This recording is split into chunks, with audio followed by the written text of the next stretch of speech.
Hello আমার ভাইয়েরা, এটা হলো মিক্সার মেশিনের নতুন বাটি কীরকম করে বানায়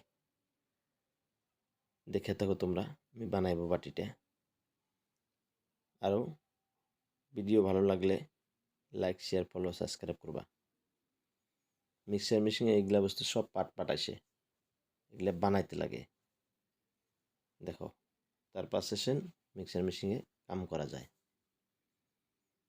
দেখে থাকো তোমরা, নিজেই শিখবে, নিজেই করে হাবা।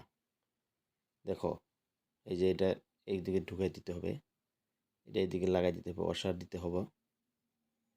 এই যে আমি কিভাবে ঠিক করতেছি দেখো তোমরা। এবার গোয়াটা লাগাইলাম। এবার টাইট করা লাগবো ভালো করে, নলি মিক্সে ঘুরতি সব ভেঙে ছিঁড়ে যাব। দেখো কত আর কম। ভিডিও ভালো লাগলে লাইক শেয়ার ফলো করবা। ফেসবুকে ইউটিউব দেখলে লাইক শেয়ার সাবস্ক্রাইব করবা। আর গ্যাস কুকার খারাপ হলে সেটাও ভালো করি আমি